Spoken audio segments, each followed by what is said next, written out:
All right, so let me just go ahead and get everything started. So today we're going to be going over the Augusta Rule. What is it, and how can it help you maximize your tax benefits, aka save money on taxes? So without further ado, let's go ahead and get started. The Augusta Rule explains. So the agenda today looks like this. So number one, why it's called the Augusta Rule, what's its definition, explaining the actual Augusta Rule, how does the Augusta Rule apply to me, aka an insurance agent, the IRS, and the Augusta Rule, and of course, top tips from our tax team on using the Augusta Rule. So why is it called the Augusta Rule? Very straightforward. The Augusta Rule came into existence in the 1970s when residents of Augusta, Georgia wanted to rent their homes to the spectators of the annual Master Golf Tournament and held at that is held at the prestigious Augusta National Golf Club. Essentially, they wanted to take advantage of this. So people in that town realized that there's a section in the IRS tax code that actually allows them to rent their homes for up to for less than 15 days out of the year and not have to report the rental income that they're receiving. So essentially, the code or the section in the IRS tax code that they found is actually section 288G of the once again the IRS tax code, and once again it states that if a dwelling unit is used during the taxable year by the taxpayer as a residence, so again very important, as a residence, and such dwelling unit is rented for less than 15 days during the taxable year, then the income derived from the taxable year shall not be included in the gross income. So once again, if it's your residence and you're renting this residence out for 14 days, so for 14 days or less out of the year, then you do not have to report this income in your gross taxable income. So essentially, how, I guess, like to elaborate on that once again, 14 days out of the year, you do not have to repair. If it's rented for 14 days or less out of the year, then you do not have to report it to your gross income. On top of that, they do not have to be 14 consecutive days, as long as it's just 14 days or less out of the year. And in regards to the type of property, it can be house, apartment, condo, mobile home, boat, or any similar property. And you do have to be the owner or renter of the property for you to take advantage of this. So for example, like let's say that I was living at one of my mom's houses, if my mom had multiple homes, for example, and I was an insurance agent.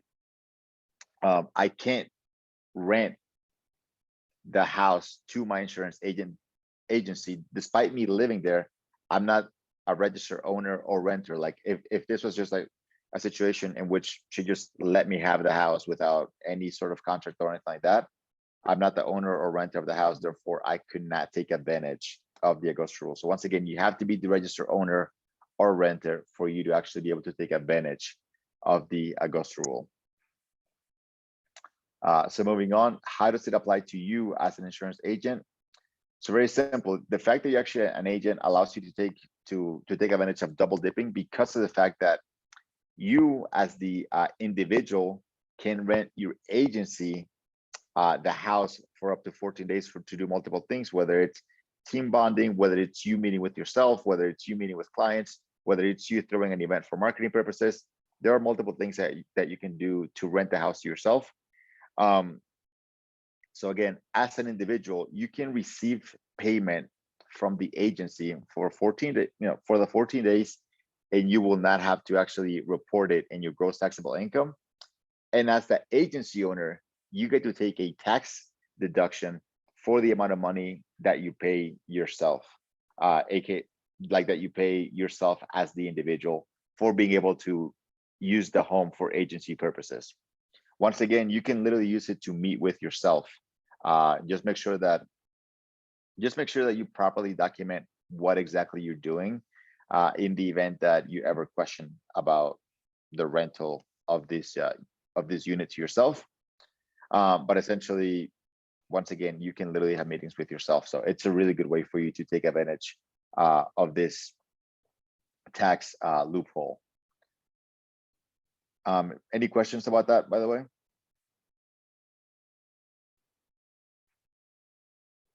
All righty, moving right along. So the IRS and the Augusta Rule. So of course, there are like limitations to this rule. So number one, you cannot be a sole proprietor or an LLC taxed as a sole proprietor.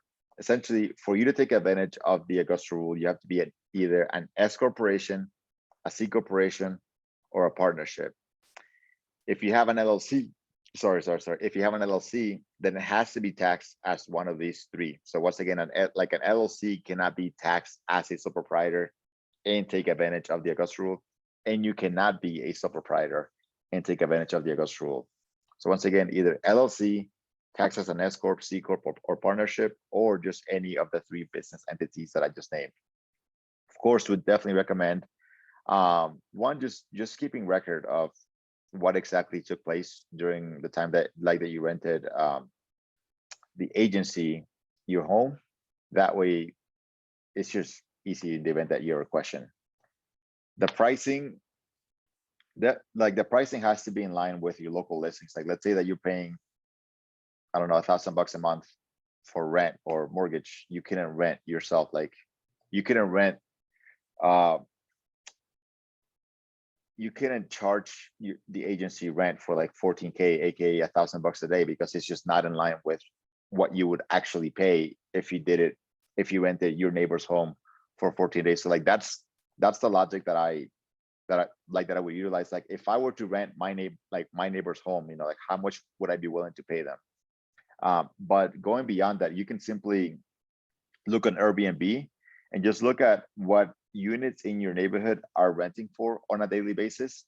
And that's what I would that's what I would go off of to make it easy for you. Of course, there are some counties and cities that do not allow short-term rentals. So definitely, be sure to just check with your local legislation or just reach out to our tax team in the event that you have questions. And once again, it can only be for up to 14 days out of the year. If it's anything above that, you're gonna have to pay taxes on the whole rental income that you receive. So up to 14 days out of the year, they do not have to be consecutive. So yeah. Our tips from the tax team. So one, we're familiar with the Augusta Rule. So in the event that you are not a client of Club Capital, then definitely make sure that the person that you're dealing with is familiar with the Augusta Rule. Two, once again, use applications like Airbnb and a few other ones like it. And I would say from a timing perspective, use the applications so you can actually gauge like how much money you should be charging the agency to be able to use your home. But from a timing perspective, take a look at the peak seasons, and that's when we would recommend that you rent the house to the agency, because at that point in time, that's when the agency can pay you, aka the individual, can pay you the highest amount of money in those 14 days that you're going to be renting your home. So the agency gets a big tax deduction, you get a big payday, and you will not have to report it in your taxes. So that's what we would recommend to you. Overall, that is actually all for the Augusta Rule. It's a very, very straightforward. And once again, our tax team here is very familiar with it. So in the event that you do have any questions, definitely feel free to reach out, and we're more than happy to assist you with this.